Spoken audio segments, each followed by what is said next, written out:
Hmm. and 2, 3 are in pipeline. Like they will be confirming in 1 or 2 days. तो Hmm. उनका pending है sir, उनका मैंने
Hello.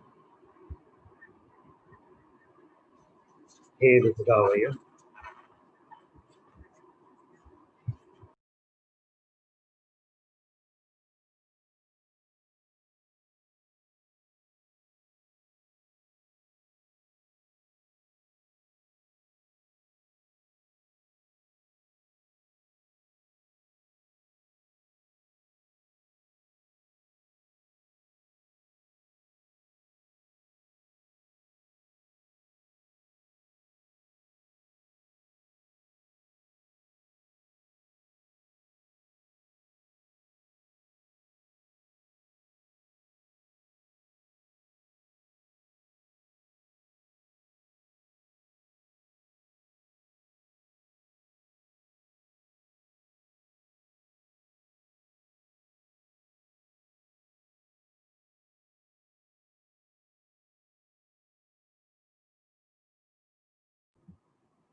Hello. Yeah. Hi, can you hear me? I'm Shalin here.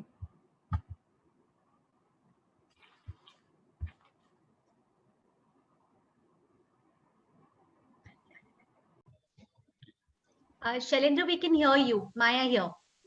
Thanks, Maya. Just wanted to confirm that.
Hi everyone, Anurag here.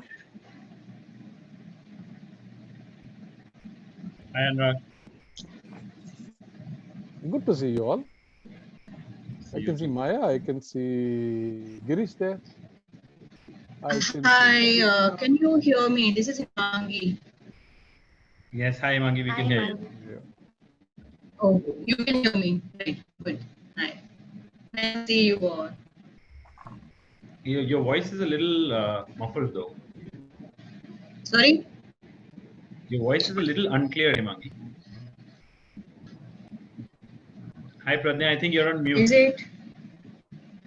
Now is it Everyone. fine? Hi, Shalendra. Hi,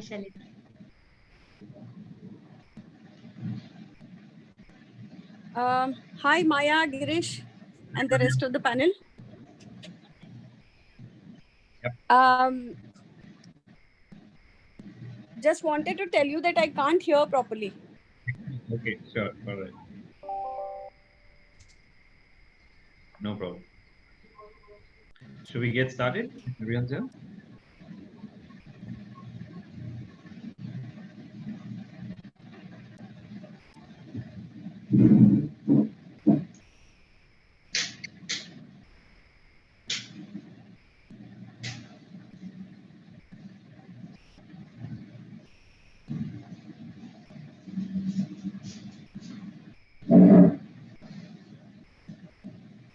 Get started. All right, we'll start now. Yep. A very good evening to one and all.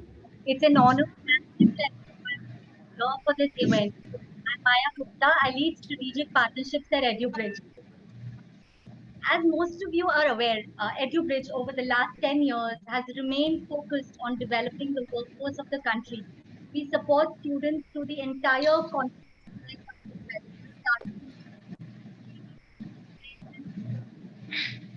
it has traditionally delivered career academy. Now, as we foray into the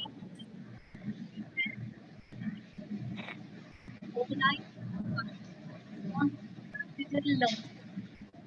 So today we have with us corporates who are working in the workforce development space and transforming millions of lives across the country. We have college principals, we have teachers, we have members of the EduBridge family. I thank you all for joining me. I'd like to share a simple thought.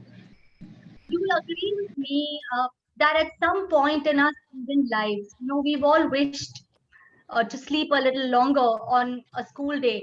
We all thought, wouldn't it be amazing to attend a class from home? What if we could attend our lectures at our own convenience? And what if the learning was a lot more fun? It was engaging, more visual, and felt like a game.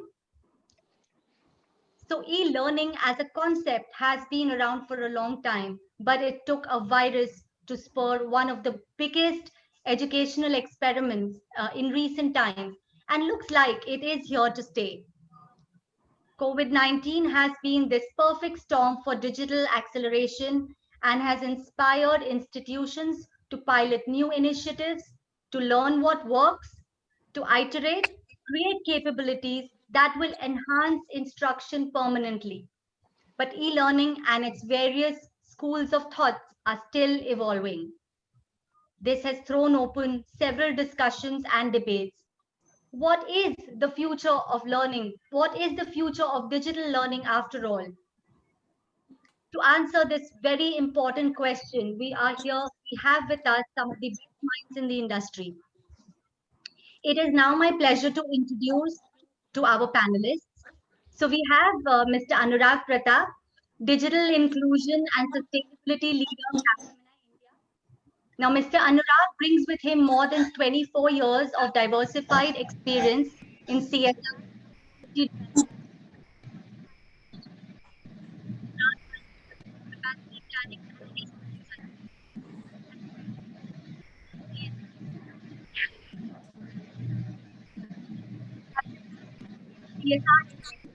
Reaches out close to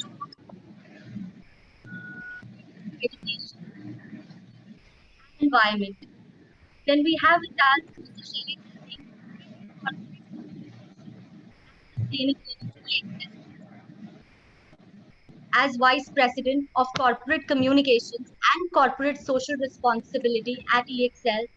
Mr. Shailendra is responsible for developing and executing global strategy for communication and corporate social responsibility. Now, Shailendra has been with EXL for more than 14 years. Next,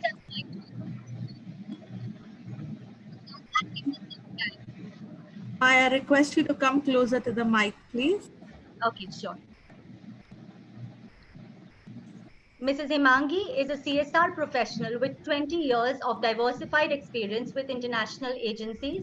Currently, Mrs. Himangi leads CSR activities at the IndusInd Bank. Her career journey spans across several development focus areas, predominantly including livelihood and education, public health, environment, and water. She led the designing and implementation of several long-term projects, and the extensive research done by her was documented, presented, and published on corporate platforms. We also have Mrs. Manju, lead community affairs and CSR, Microsoft. Mrs. Manju has been associated with Microsoft for more than 10 years. She heads strategic planning and outreach program execution for projects that are aligned to global and national development agenda in South Asia. Mrs. Manju has been recognized through internal and industry accolades to feature in 100 most impactful CSR leaders at the World CSR Congress and represented India at the Microsoft Global Platform. We have Mrs. Pradnya Shinde, Head Corporate Sustainability and CSR, Voltas. Mrs. Pradnya brings with her over 16 years of experience of working in corporate and development sectors. She has been associated with various reputed organizations such as TIS, UNFPA, Population First, Ambuja Cement Foundation, and Wholesome. She has been extremely involved at diverse levels of functioning, from grassroots level implementation to policy development and advocacy. Pradnya's core competency is in long-term strategic planning and vision building among diverse stakeholder groups. Thank you everyone for joining in. I would now like to hand over to Girish to initiate the panel discussion. Thank you so much, Maya. Thank you so much, all of the panelists, for joining in. Am I audible? Yeah. All right. So, But there is some distraction in between. Otherwise, clarity is. sorry. There is some distraction in between. Hello. Anurag, we can't hear you.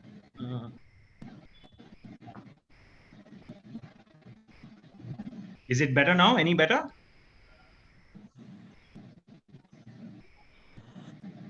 Yes. Anurag, we can't hear you. Shailendra, could you check if your mic is working fine? Yeah. Hi. That's fine. Anurag, we can't hear you.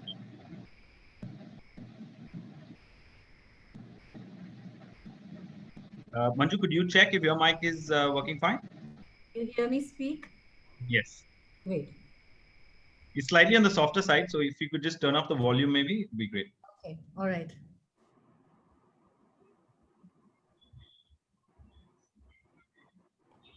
Try again. Is that better? Yeah, much better. Thank you. Oh, thank you. And Pradnya, how about you? Can we just check if your mic is working fine, Pradnya? Sure, Girish. Can you hear me? Yes, very well. Thank you. Yeah. Okay, so I think we'll just wait on Anurag. Looks like he's gone out and he's going to probably join back.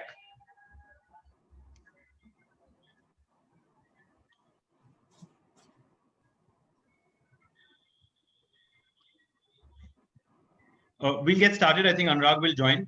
So thank you so much, Maya. Thank you so much to all the panelists and all of the viewers, our students, other corporates, organizations, colleges, principals from all over who joined us on Facebook, YouTube, and a few of us on Zoom as well. Thank you so much for joining in. I think, as we were sort of, as an organization, we have been doing physical training, brick and mortar training for the last 10 years of our existence. I think what COVID-19 made us do and made us switch to is something which made us truly realize the power of digital learning, the real power of e-learning. And so at this point in time, we felt the most appropriate topic to discuss right now would be the future. Is this simply tailwinds of COVID-19 that we're seeing, or is this genuinely something which is here to stay?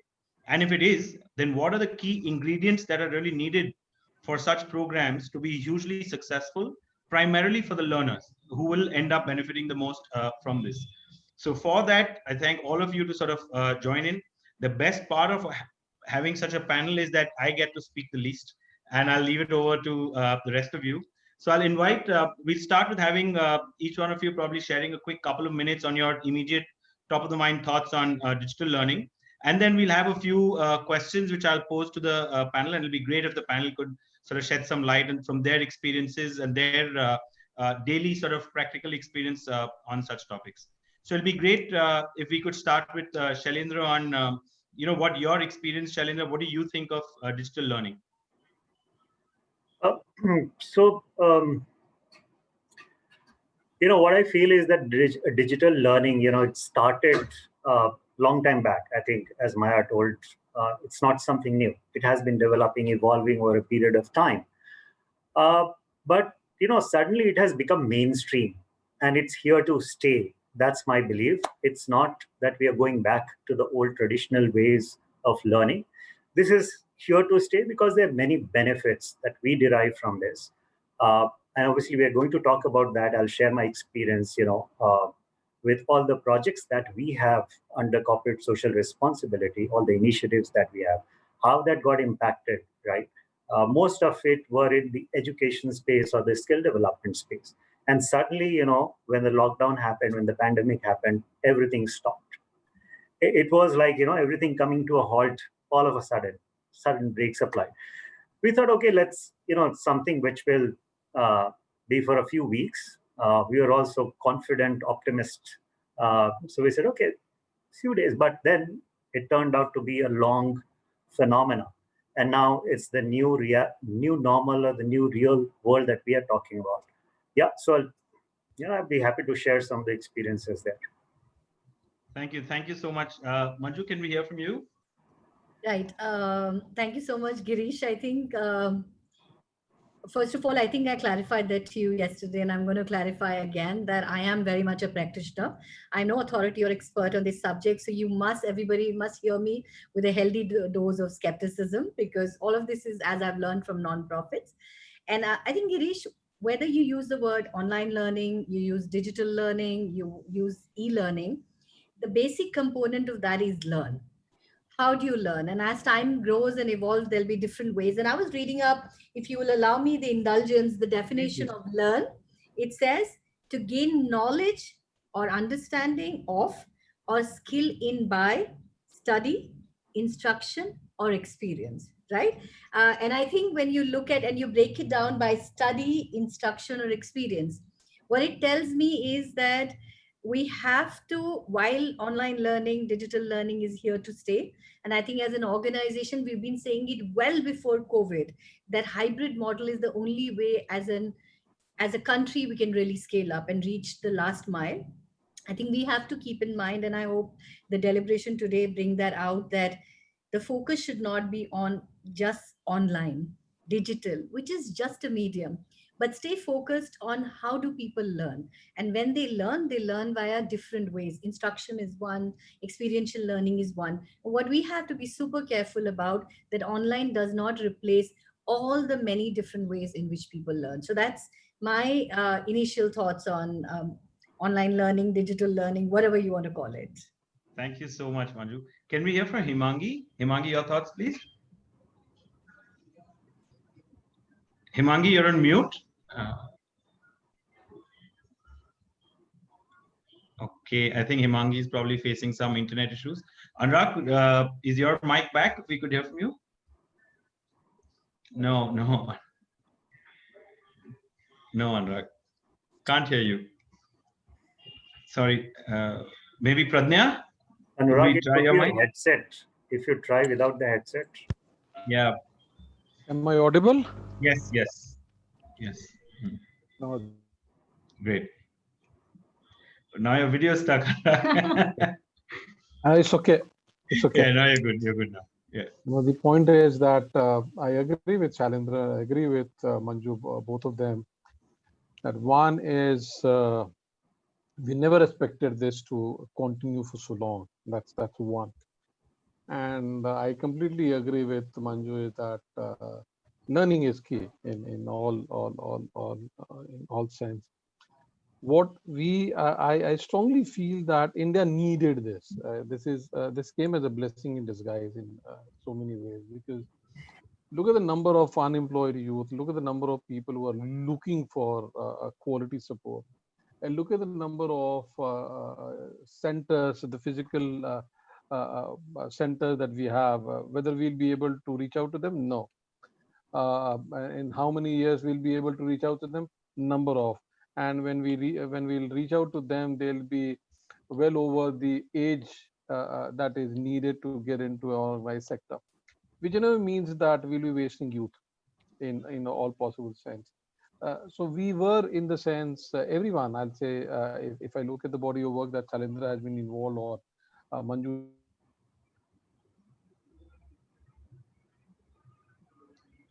but we were not very sure. It was like, should we do this or should we not do this? Can we have some other option? Let's do something which is more tangible. I can see, I can feel, I can take people there and feel very happy about it, that this is the center that we have created. But COVID in a way forced us to do this. And I don't think anyone is going back to the old normal that we were there in, I'll say, in the month of March. We'll certainly will have a physical center. No one is going to deny this particular fact that we won't have a digital center. We'll certainly will have a digital center, because that gives you a belongingness. You can relate with something. But everyone is going to move into a hybrid model where you'll have some number of hours which will get completed through online, and some number of hours will get completed through digital. You'll be picking up courses, domain content, which can be easily done through digital mode. Things for which you need to be present in the center in a physical mode, you'll be doing it through that. But this is all set and decided that digital is here to stay. But there are certain questions that collectively we need to answer. Is that, do we have the access available? The whole element of access part there, whether the content is mobile ready or not, whether everyone has a smartphone or not. The second is, do we have a data speed which will enable us to beam the content and make it interactive, or it will be one-way traffic which will be going on. It will be like watching a video, or having a WhatsApp video call.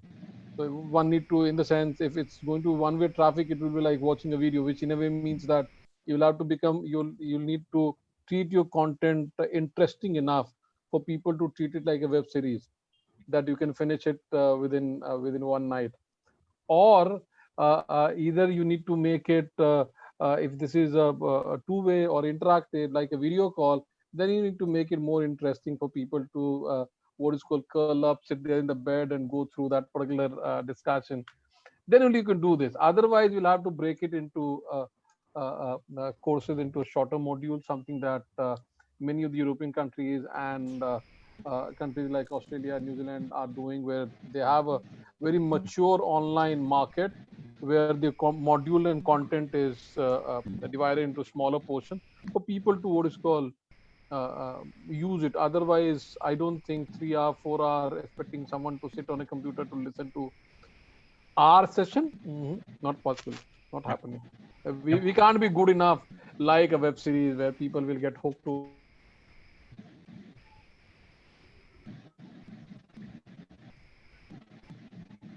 Thank you, Anurag. Himangi, if your mic's back, I think we can see you now. So hoping for your mic to be back also. If we could hear your opening thoughts.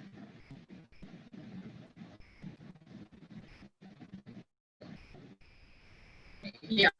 See, your question, like digital learning is not new in India. It's been tried and tested by various schools or the colleges and all, but it's not reached to the last mile.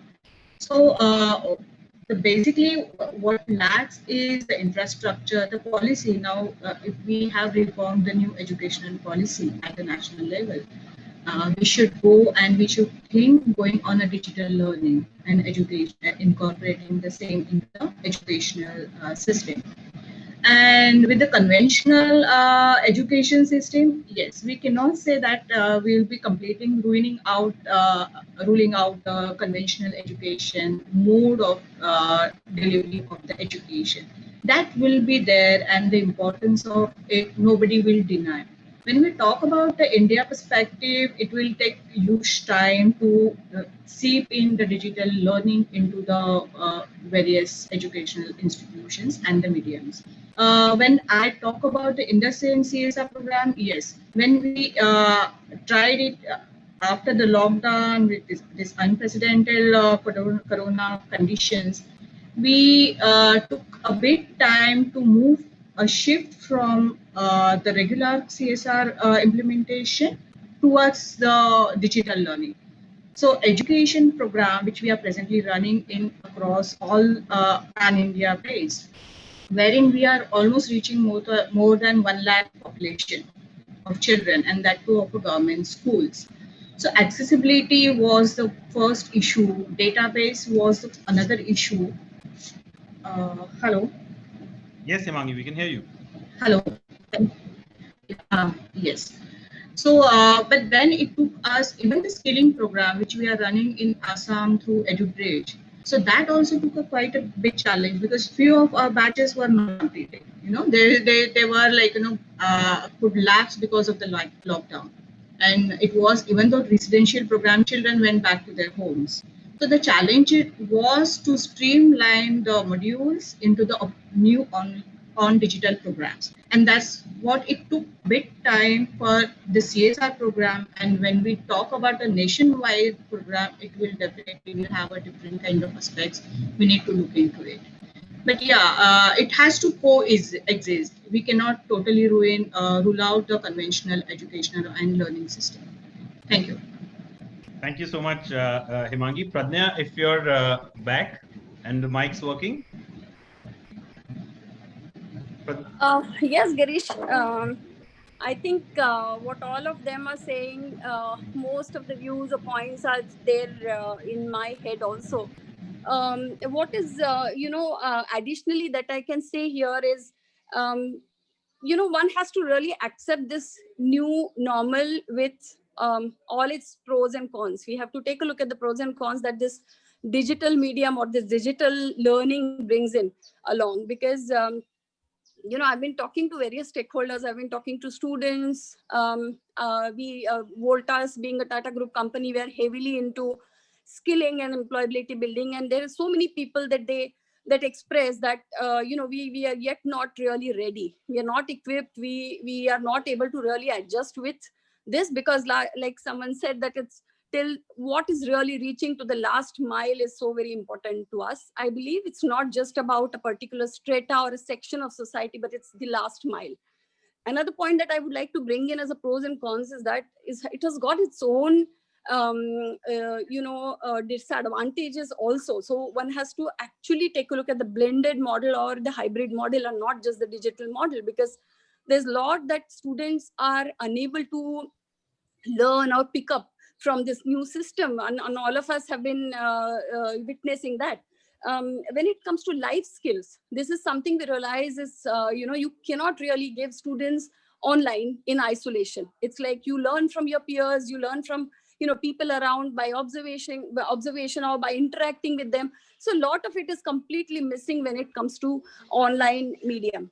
Also, I think majorly I would like to focus on the 3 A's, that is accessibility, affordability, and availability.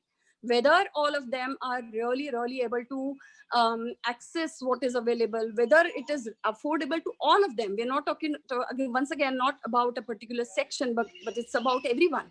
So this is where I think we really need to give a lot of attention to. And one more point that I think initially was put across was about, learning. So learning per se is not just about text. That is for sure. It's not just about theory. It's about, different ways of learning. So there people could be comfortable with learning by doing, learning by, various ways. And it's not just about seeing or hearing. So this is where I come from. Although I have to accept that it's a new normal, and there is a value add also. So it's not that all that is there is negative. It does bring a lot of value, but one has to choose and use it, to which is suitable to many and not just few. Thank you so much, Pradnya. I think it's very interesting that we have, although very similar and connected, but in several ways slightly disparate views too, which is actually what will make for a healthy discussion. Even for us here at EduBridge, I think we also agree with a lot of points which have been sort of raised, and is something also which we have been seeing. And the sense that I'm getting around the table is around that is one of cautious optimism, where we feel digital learning is definitely here to stay. However, it should not just be made rampant blindly.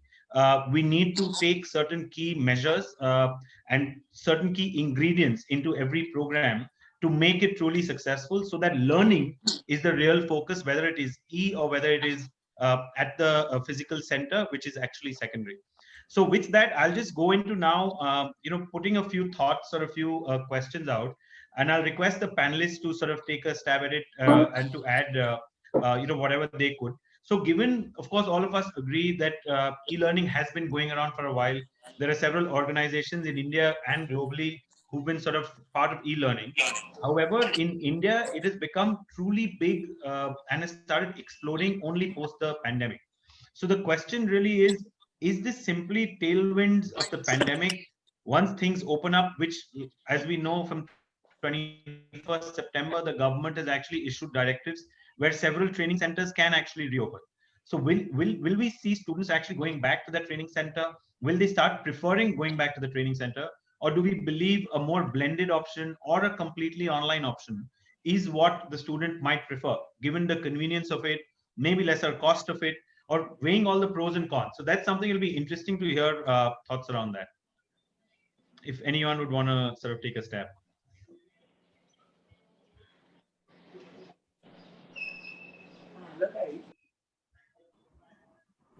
You're on mute, Anurag. You're on mute. Shailendra, you want to take it? Take it. Otherwise, I'll take this one. No, go ahead, Anurag. I'll go after you. Yeah. The question, I guess I thought we settled the answer. We said that no one is going back to the old normal. We all have moved into the new normal, and the intensity of this is going to vary depending on the kind of constituency with whom we are working. For example, you go up on the educational qualification, you'll be having more online digital courses. You go Anurag, could you just bring your mic a little closer? You go down on your what is called on your educational qualification, you'll be bringing your number of hours on online will come down.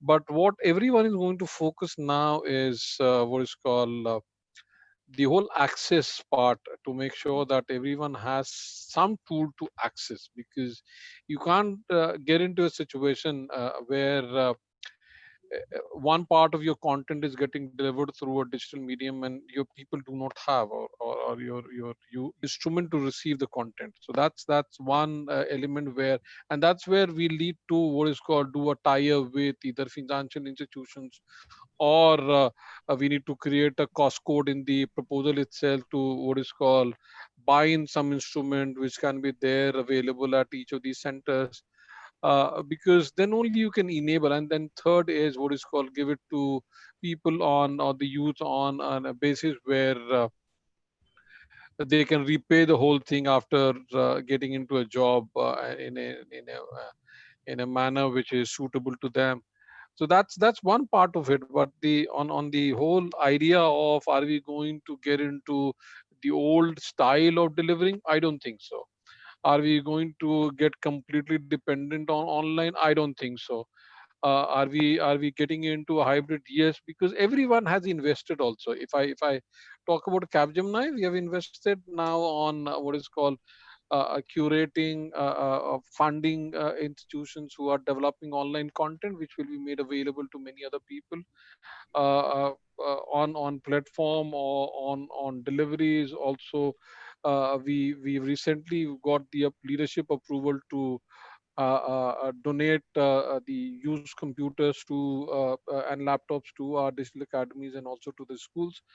The idea is that we are now gearing up ourselves on coming out of the new normal, or I'll say redefining the normal rather than going back to the old thing. Yeah. I think if Shall I I move? Sorry, Girish, if I may add, I Yes, think please. Pradnya spoke about the three A's, right? So she talked about, I think, affordability, availability, and accessibility. I think there's another A that we have to look at, which is really adaptability. A lot of these learning programs, as we're talking about, are delivered by government ecosystems. They're delivered by nonprofits. They're delivered by facilitators who've been used to doing it in a particular sort of a way. I think as we look at the learner, and the learner has to be at the center of it, let's also not forget to take a step back and say, are our systems ready to deliver this? So it's online learning is not just about taking your conventional learning and put it on an online platform. The whole methodology of how you teach, how do you make it interactive, how do you make it participative, is a completely new ball game. And I think as Microsoft, this is what I have learned in the last 5 months. Forget about our young people. Our young people actually in a way are far more digitally native than our nonprofits and our government educational systems. We've had more of a challenge in strengthening the government education system. So we're talking to NSDC, Ministry of Skill Development and Entrepreneurship, Ministry of Labor and Employment.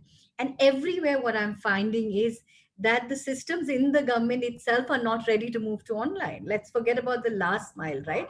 So I think we have to also invest energies in making sure that our facilitators are not getting left behind. We are also investing in building their capacity to move to these new ways of learning, absorbing, and also reaching out to learners.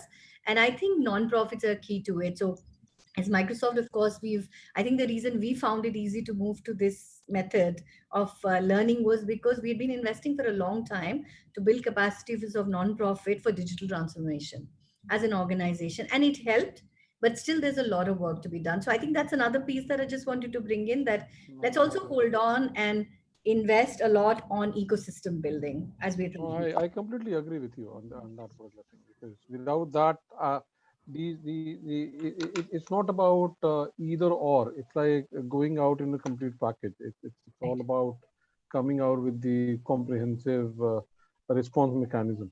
Right. But I guess one thing that all of us need to settle is that, are we going to get into the old normal or new normal? That's what one is in the sense asking for it. Then one can add things that we wish to add. Yeah. Yes. So, Anurag, I think, we still have this question in our mind whether we are going back uh, or not. I think it's all because of the uncertainty that is ahead of us. We still don't know what is going to be the future now, right? And we don't know the solutions that will work. This is a new world as we all know it, right? So we are building solutions. We are in fact realizing the potential of digital, when it is applied to learning now. We are getting to see the benefits now getting realized. And I think it's a realization, discovery, and then finding new ways and means of solving this. There will be challenges on the way, but I believe the way we are progressing, the way the entire ecosystem has evolved in the last 5 6 months, I think that's mind-boggling. And I Yeah. think if it continues to grow at that pace, I don't think that there is any way going back. Uh, this is going to be the normal, and I agree with some of the points that some of the panelists put across uh, about social learning or life skills. I think those are critical things. And till the time you interact with people in person, I think it's very difficult to learn some of those skills. Yeah. We will find a way for that as well. I hope in the future, Yeah. maybe a hub and spoke model wherein schools are happening online, but there are community clubs for children or such trainees where they can go and interact and fill that gap. So yeah, I think the biggest benefit I see of digital here, one is breaking of boundaries. So there are no physical spaces or boundaries here, and I'm talking from our experience that we had with our volunteers. For all our uh, initiatives that we have in CSR, we used to have volunteers who would go to that place, and interact and engage with the beneficiaries. Today, it does not matter whether you're in Chennai or whether you're in New York or in Romania. Uh, you can actually interact with people who are in India or who are in other locations. So, in fact, we started virtual volunteering, and today we have someone from South Africa conducting fine arts classes for some of our schools in India, in Noida and Pune. So the world has completely changed. The other thing which is beyond boundaries, I think, if what we talk about digital, it's all about data. Everything that we do is leaving behind a data or a digital footprint, right? Which is the data, and that is something which can be exploited, which can be used. Let me not use the word exploited, but something which has a lot of potential in assessment, in actually, measuring the engagement of people in class, the effectiveness of learning. And so I think it's a huge world out there that we need to explore and discover now. Absolutely. So Shailendra, if like Anurag's answers are clear, we're not going back. I think Manju's answer was, I don't think we're going back, but we need to get our systems in place. What is your like a 3-word answer? Are we going back or no? We are not going back. We're not going back. He answered Pradnya, that. He answered that. Yeah. So yeah. So if you ask me, somehow I have a little different view on this.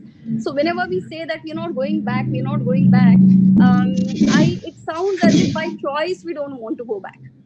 So it's like whether it's a choice or it's the situation which is making us accept what is new normal, or it is by choice that we really want to look forward to and we don't want our old ways of learning. So I have that question, for everyone here. Because if you ask me, I was just reading the other day about one of the articles which was there in India today, and even some of those good schools in Britain or UK, they have started realizing that they want to go back to the old ways, because like I said, that there are so many pros and cons to it, and if you look at the micro details, you realize that yes, digital medium is here to stay, and we like we said, it's not COVID which has brought this in, which was already there, and we all have started seeing our smart classes and smart boards in our rural schools also.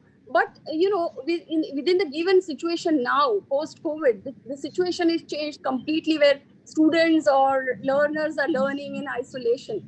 So that's where my question is, that whether the old ways of learning were question mark. So are we really happy not going back to the old days, or it's just that we have to adapt to the new ways? This is my question, because it also brings in a lot of mindset where we look forward to what is new, but there are times when old is gold also. So there are some ways, because I've been discussing this with various stakeholders, and we are just trying to bring in new ways of dealing with things, some different models, self-paced learning, various things. Our partners are figuring out how to give a real-time experiential learning to the students, which can stay with them for long. So this is where I'm coming from. So my answer is, yes, we will accept the new normal, but we should not forget that we are, maybe this is my view, that we are not accepting it because it's a choice, because we have right now no other option probably, and we have to go with the new normal.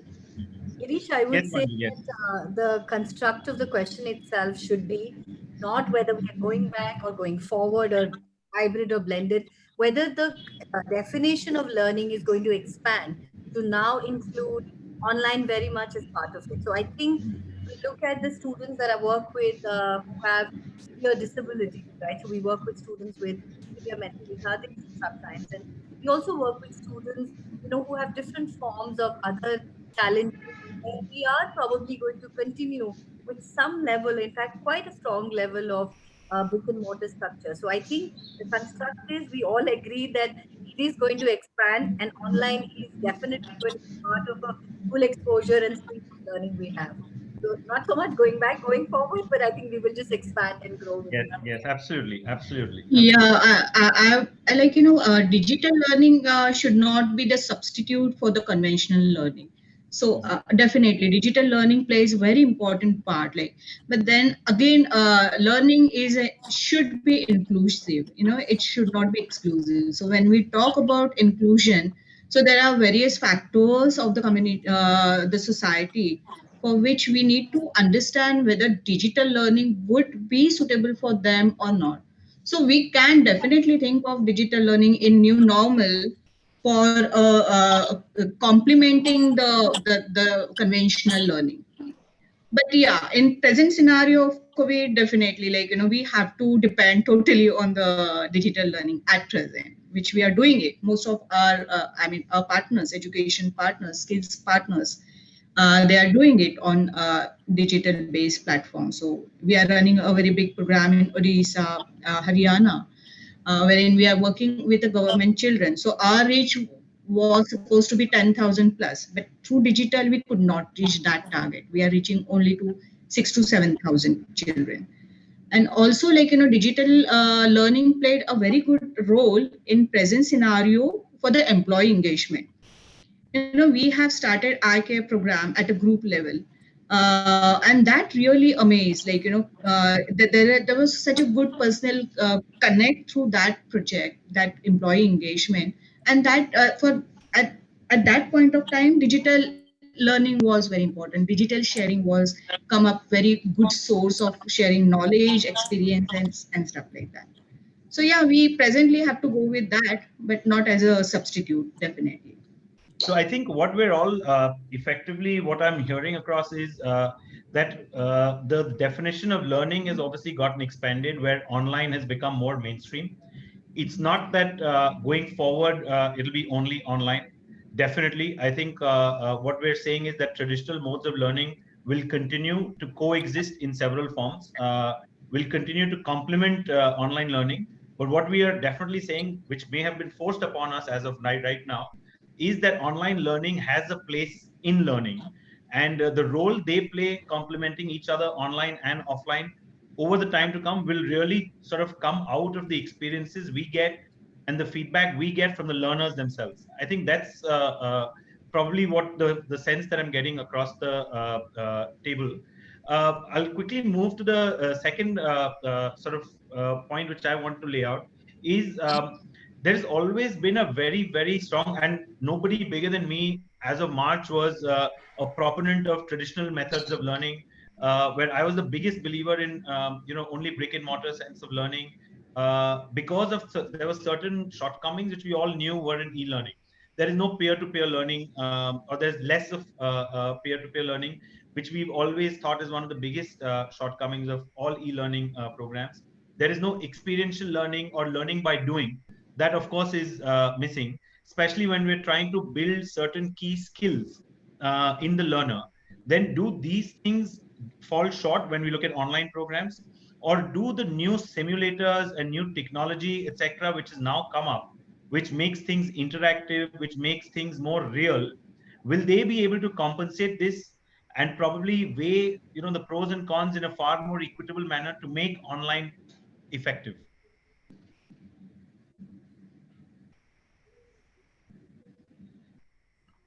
If I may, Girish. Yes, please. Sure. And what I'm going to talk about, a lot of learning comes from what's going at my home. The two children who are actually attending online classes. So most of the learning comes from there. So I think the the question about engagement, peer-to-peer learning, I think those are real, uh, and it was really a serious concern in the beginning. But I think gradually over a period of time, I have seen that being addressed to a certain extent. And what has come, or the things which have helped that are certain applications. And it's not that these applications were developed now. You know, uh, when I was just doing some research, I found that this is something which has been there since 2014, 15. So, the tools have been there, have been used by certain universities in a very small group, but now I think that's becoming mainstream. So, you know, uh, some of these, like, what they use in school here is a peer deck, which is for live engagement and assessment. It's also for peer-to-peer learning, and I think it's a platform where some assignment is given to the students online, and they are allotted certain time to complete that. After that's done, then everything is made online, and each student can see what other has done. And that's where the peer-to-peer learning comes in. The mistakes that other made, learning from them, how somebody solved that problem, learning from there. So I think that is getting addressed to a certain extent, I would say. Similarly, there are other such solutions. One is Padlet.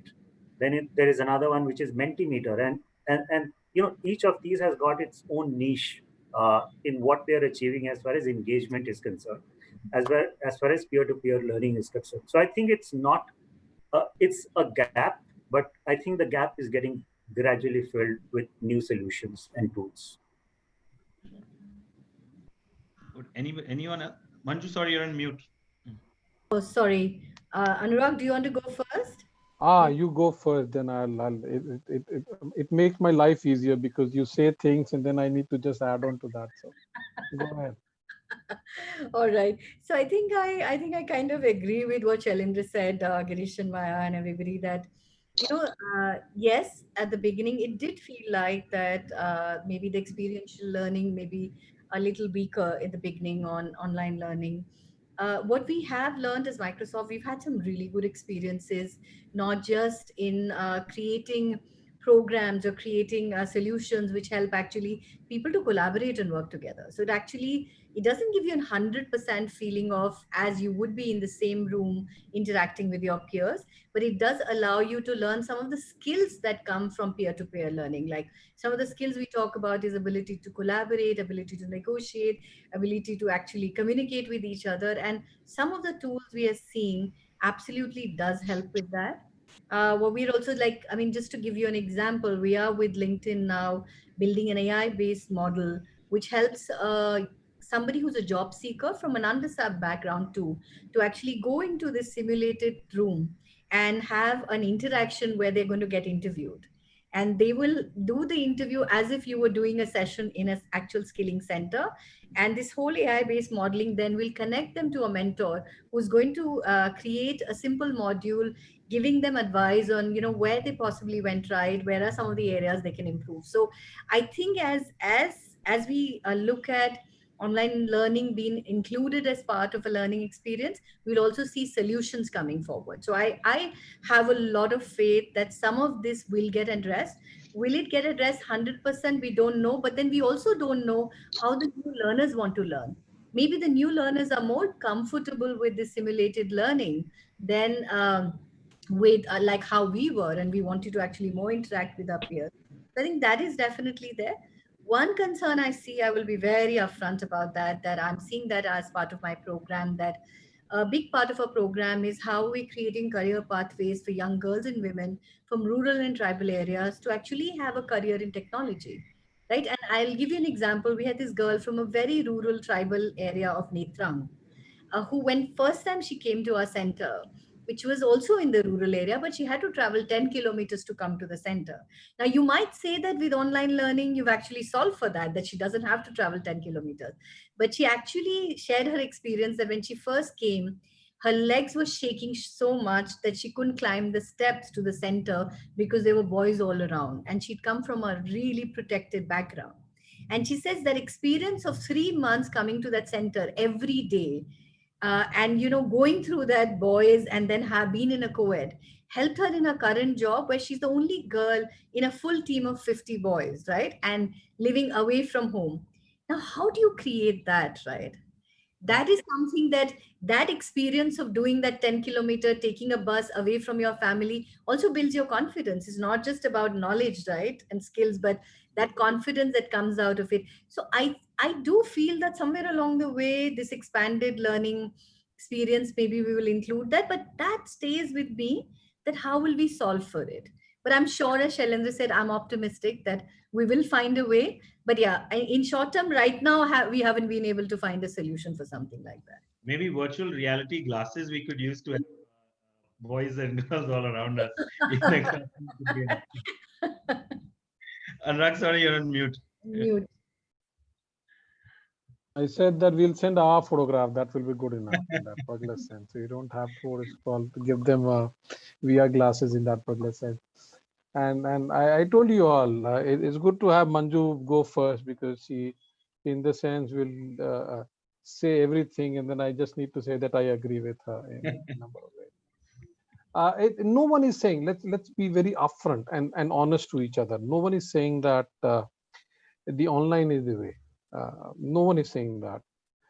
Everyone is saying that, barring few, that we need to go for hybrid. We need to be very cautious of what we think we can do it through a digital mode and what we can't do through a digital mode.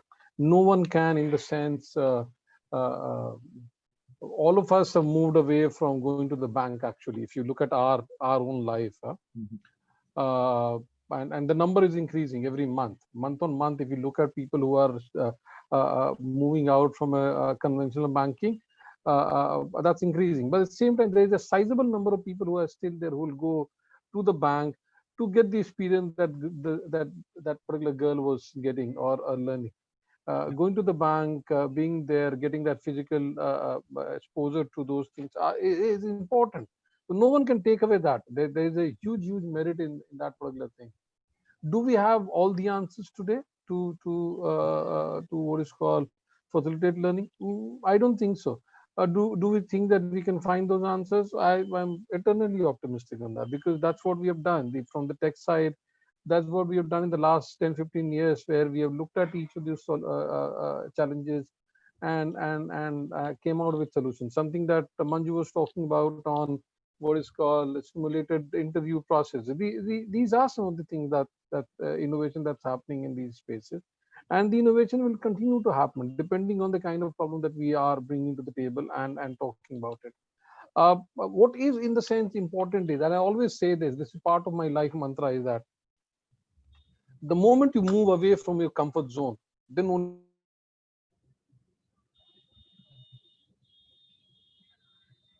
zone will only enjoy the status quo.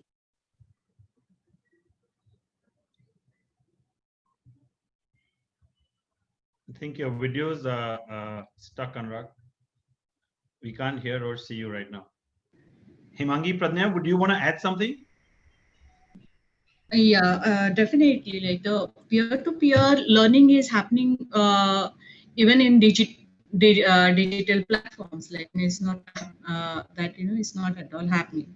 So we recently started the on DG training program for the women entrepreneurs. Okay, based out of Maharashtra.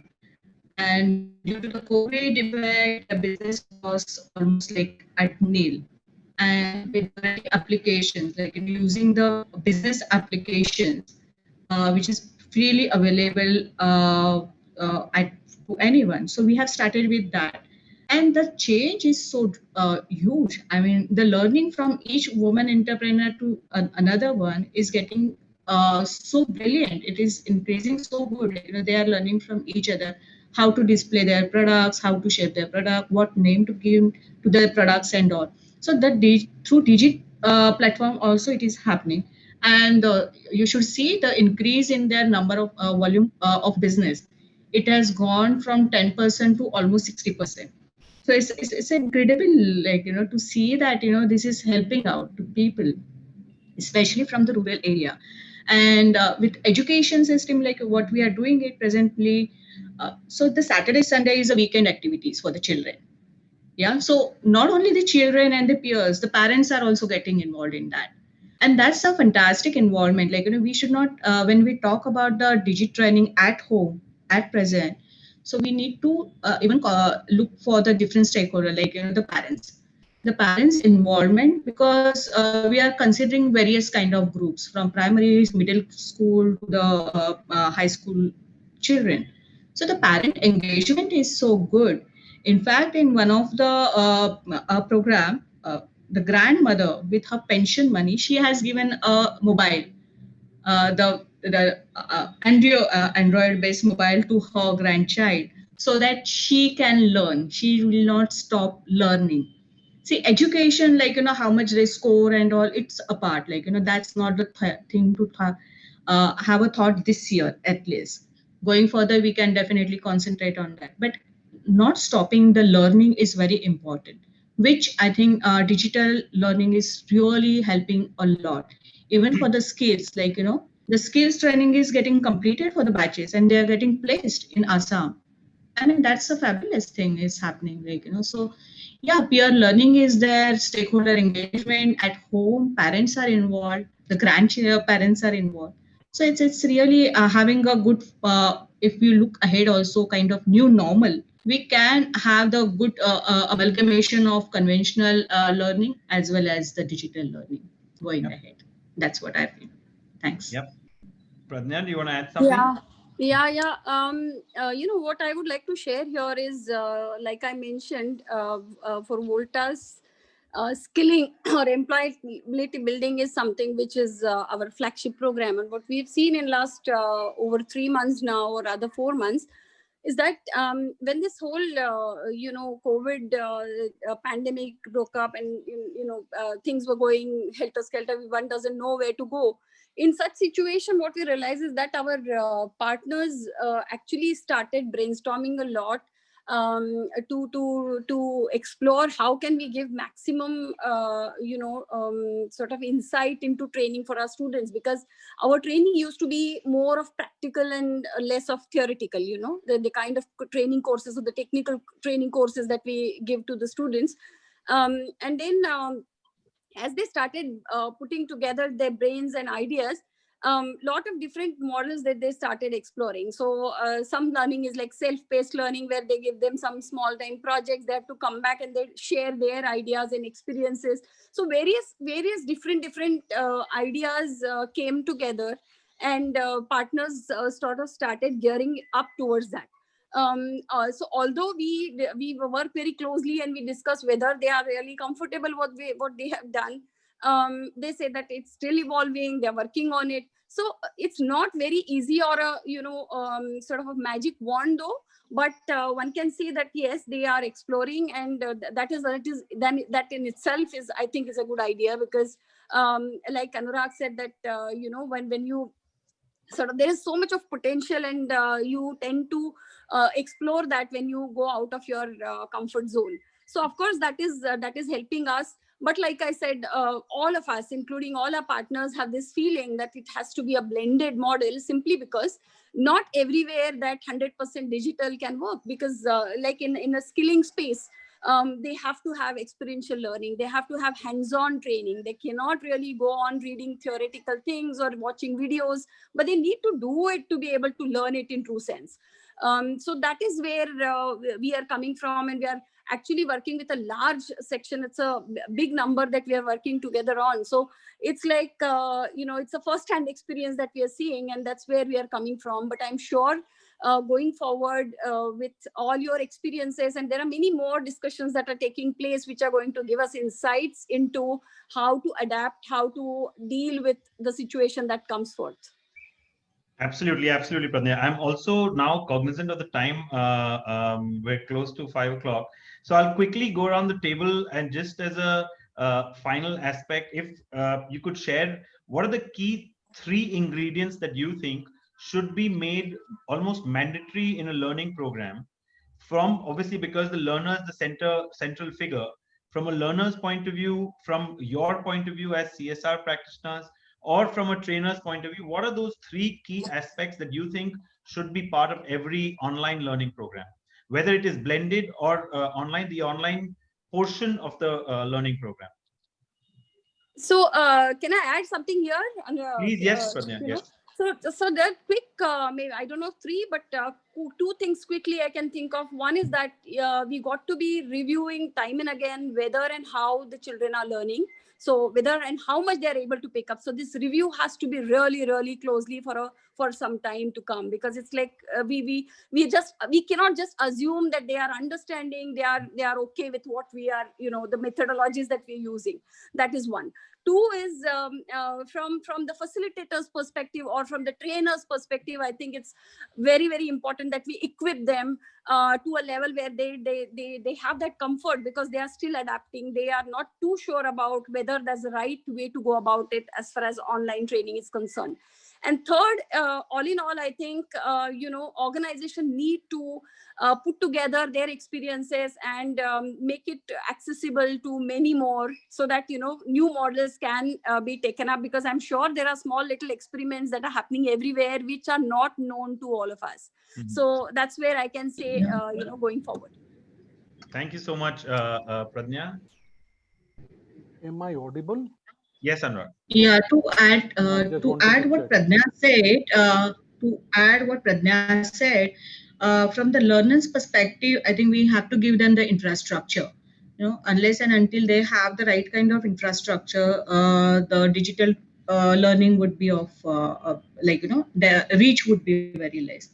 From the teachers and facilitators or trainers perspective, the training is a capacity building is very important for them, how to go about on digital learning and how to use this space for the students or for skilling youth and stuff like that. And from donors or the funders or CSR partners point of view, it has to be the collaborative efforts. And the technology, they can invest into the technology. They can look for the innovative ideas to loop into this the solution. And also the inclusion, they have to think about it when we talk about the donors. Thanks. Thank you, Himangi. Anurag, Manju, Shailendra, anybody? Yeah. So, I'll the three things what I can think of, Girish, is, as I've been saying, it's an uncertain world, right? And when we don't know what will work, I think the focus has to be on creation.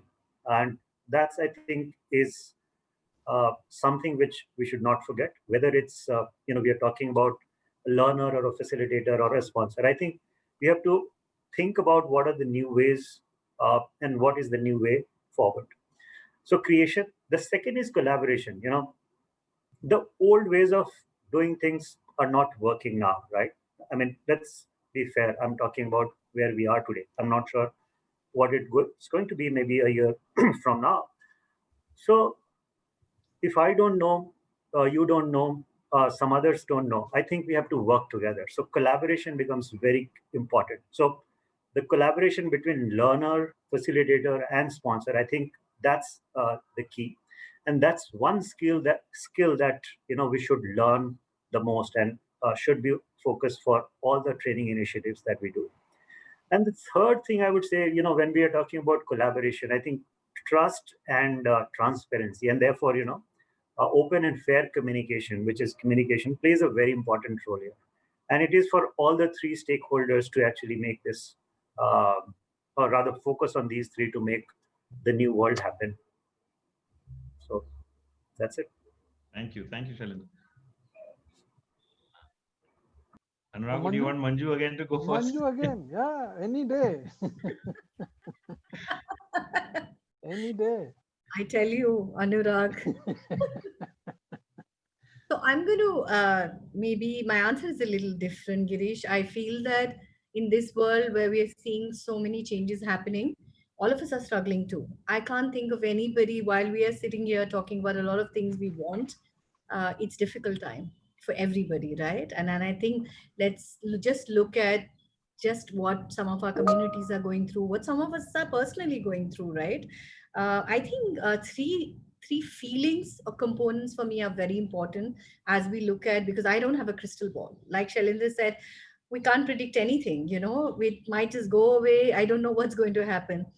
So I think for me, empathy, inclusion, and innovation are three very important cornerstone. And I think if I have to choose one, I would choose empathy over anything else. So whether it's at an empathy level of facilitators to try and understand that all their learners are not going to be at the same place, right? I mean, you do have an online, but you have to go beyond just the learning and try and reach out to your learner. I think that is very, very important. It's also, empathy is very important at the level of where Shailendra, Pradnya, Himangi, Anurag, and we are. That, you know, our nonprofits, the organization we work with, are themselves trying to cope up with this whole thing. How can we be change makers in a way that we are enabling them to really be able to, you know, do this journey in a way that that's supportive for them, and it's not so disruptive. So as can we remove the disruption? And I think everybody spoke about inclusion. I would say that that has to be at the center of everything. You know, whatever form of learning we are talking about, really no cookie cutter approach, really trying and seeing how we can take everybody along. And we are still not substituting the fact that communities have to be involved in their own social transformation. Learning is part of social transformation. We forget that we are in the business of social transformation. We're not in the business of training young people or creating masons and you know, cybersecurity experts. That has to be the center of it. So I would say that, I know it's not the answer you're looking for, but for me, these are the three qualities I keep centering myself on as I think about year ahead and working through our nonprofits and learners. Thank you. Thank you, Manju. Anurag? My answer is a bit different than some of the answers which we got. One is that we need to be pragmatic. One is I completely agree that no one is sure about what's going to happen. We were not also sure in 2019, nor in 2018, or in 2017. We were in the sense pragmatic, saying that we'll pick up things as they'll come and we'll move in there.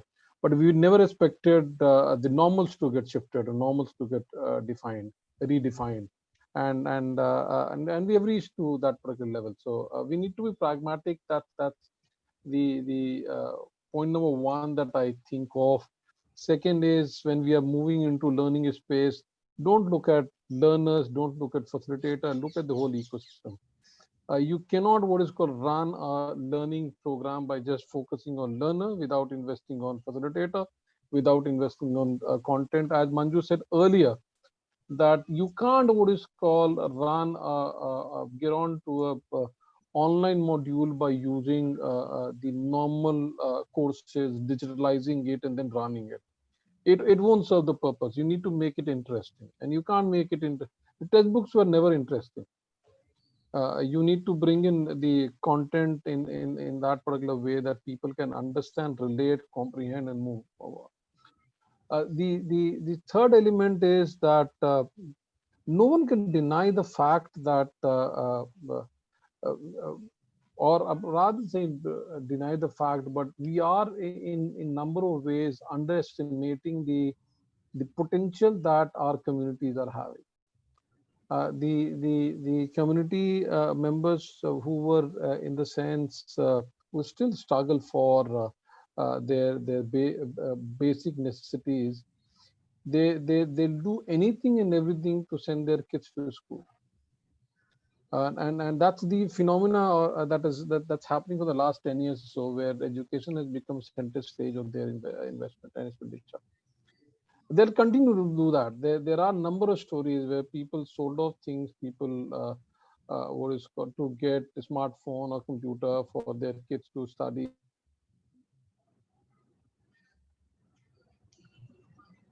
Shouldn't be in the sense what is called thinking that how that is going to. We need to facilitate that. We need to make sure that they get better deal in a reasonable place with better maintenance. We need to get Microsoft and Manju to help us with subsidized softwares and other stuff that can facilitate that particular process. We need to get Microsoft to give us some more computers. We need to get people like Manju to commit and help in that particular access part. But communities are much more aware than all of us. I'll tell you this.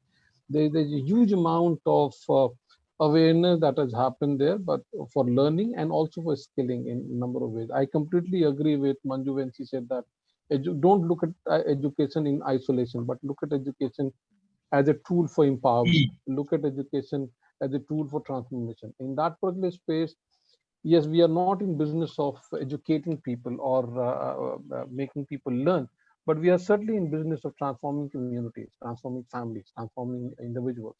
And for that, whatever it takes, we'll have to do that. And that's where I'm saying that be pragmatic. And there was nothing which is permanent. Don't hold anything to. Conventional is nothing called conventional. What is conventional for you is last 2 year phenomena, 3 year phenomena. Something else was happening 3 years before. And something else was happening 10 years before, something else was happening 20 years before. So nothing is permanent. Me, you, our positions or the identity that we are having is not permanent. So approaches can't be permanent. So we are moving into a new way of doing certain things. We need to be ready for that process. Whether we agree, accept or not accept, but that's the reality that we all are getting in. And I'm super excited, though I consider myself technically or in a digital parlance illiterate, but I'm hugely interested and super excited about the new world order, where I can also what is called get into a coding workshop to understand how the coders operate, and that's what makes learning as a phenomena exciting. Thank you so much. I think thank you so much to all of our panelists. I've just taken down some notes as I was listening to each one of you. I think the key takeaways, if I could sort of summarize, would be that what has been forced upon us by the pandemic. There's no one doubting that it has become mainstream because of the pandemic. It was happening. It has got accelerated because of the pandemic. However, this is not the only way learning should happen or will happen or may happen in the future. We will probably see learning at a larger level being complemented with online as well as offline, because we will need to somewhere adopt some of our traditional methods of learning. That's been one sentiment and one sort of feeling I got throughout the discussion. Second is whatever we do has to be inclusive. Be it the 4 A's that we spoke about, and Manju adding the 4th A, talking about adaptability, given, and which is again something which has been echoed by a lot of other panelists in terms of building the ecosystems, building the trainers, building the systems, getting the infrastructure, the access for the learners, because we cannot afford to have any part of the society left behind digitally. So if education or digital education or online education is going to become a part of learning, then it has to be inclusive and everyone has to be taken along. So given this, I think in the future, when we sort of look at e-learning, when we look at our plans going forward, all of us as having some role to play in the entire learning ecosystem, need to keep this in mind, that we need to create programs with a mix of traditional and online learnings. We need to understand and we need to be open to work out of our comfort zones to see what will happen in the future and be ready to adapt it. Help develop the ecosystem so that the weaker sections can adapt it. We need to ensure that every single aspect for every single stakeholder is sort of worked on. And a very, very important word I think Manju used was around empathy, which needs to be sort of at play in designing and delivering these programs. So thank you so much, each one of you. I personally have, I think, learned a lot in these last 60 odd minutes. And I'm sure all of our viewers from across the different channels would have also sort of learned. I understand that we've taken a little longer than what we had thought. Sorry, Anand, you want to say something? Cool. Yeah. So I'm sorry, I understand that, extremely sorry, but thank you so much for your time. If you have another 5 minutes, Maya has a couple of videos to share that we've got from our students and trainers, but I can understand that we've sort of short overtime, and so if you have something pressing, please carry on. But thank you so much once again to all of the panelists, Shailendra, Hemangi, Pradnya, Manju, and Anurag. Thank you so much for your valuable inputs. Thank you so much. Thank you, Girish. Thank you, Maya, for the Thank you, Girish. Thank you, Maya. Thank you, all panelists. Thank you. Bye-bye. Thank you, Thank Girish. you. Thanks all of you. Yeah. Thanks everyone for your thoughts. Now, it's very important that we don't forget our key stakeholders in the system, that is the trainers and our students. So trainers, they are actually at the heart of this entire workforce development. They are the ones who possess the knowledge. They have the power to bring change. They are the architects of our future. And it's amazing how our trainers have sort of overnight mastered this art of online training and developed the digital skills that they needed to deliver this training online.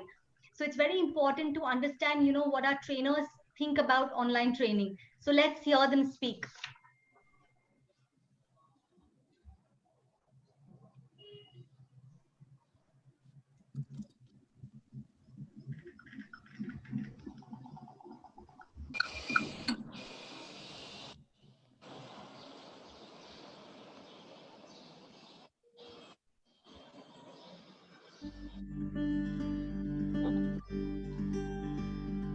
The benefits of online training or online sessions is that we can reach more people. We can interact with many people from different cultures, and it combines us, and it brings us down to one place where we can share our learning experiences. And then here I would like to share something about the way I have been conducting online training. Here with my students, I ensure that how do I ensure that I make training effective? I ensure that I set the objective in the very first day. I make sure that the students are aware of what we have in stores for them. During this pandemic situation, when people are losing their jobs, EduBridge has come out with the EON program, which will help the youth of the country to polish their skills.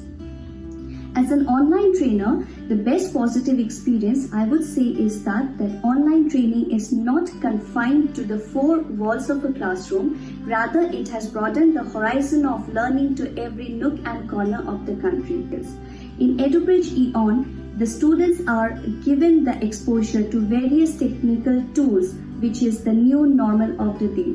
Lastly, I would say that in EON, learning and fun goes hand in hand, and I am very glad to be a part of EduBridge EON and to become an online trainer. In case of EON, it is little bit different. So you have to face the students which are from all over India, and that is totally altogether very different experience and very awesome experience.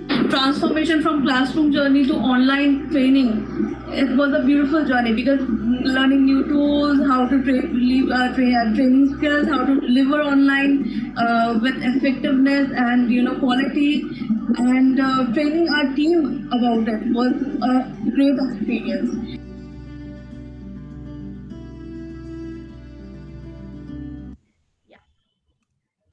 So now that we've gathered some thoughts from the industry and from our trainers, let's also try to see what our students have to say.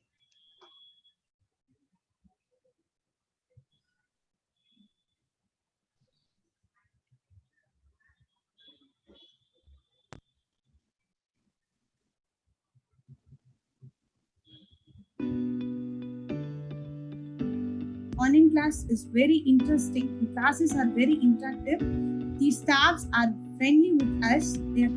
As EduBridge providing online classes for people who are aspiring to do a job, the best thing is providing the knowledge on all aspects from scratch. This made me to join with EduBridge for a better future. In this pandemic situation, it's difficult to go out and learn. This is helping me to learn well. The trainers are doing a great job by not even saying the subject. They are interacting more with other activities to have a better understanding within the students. From onboarding process to still now, they were too genuine. The trainers were up to their mark and their contents were so clear. And now I'm happy and perceiving my learning. There were games, there were interactive sessions, there were group discussions, there were debates. These all made us boost our communication skills and our confidence and also our stage fear. Even though the class was online, it was as such as in our real classroom. I pretty much enjoyed it very well. This was my first experience in virtual classroom. Everyday activities like group discussions, debate, helped us to boost our communication skills and confidence level, especially confidence level. Even though the classes are conducted through online, everything was seamless and felt as it was in person. I would like to thank EduBridge for every bit of their effort. So I would like to recommend EduBridge for each one of you. Thank you. Thank you. Finally, I would like to thank our panelists for being here today. It was extremely enriching to listen to your thoughts on the future of digital learning. So we believe going ahead, there will be a greater convergence of digital and traditional teaching learning mediums, and blended learning will allow us to leverage the benefits of both.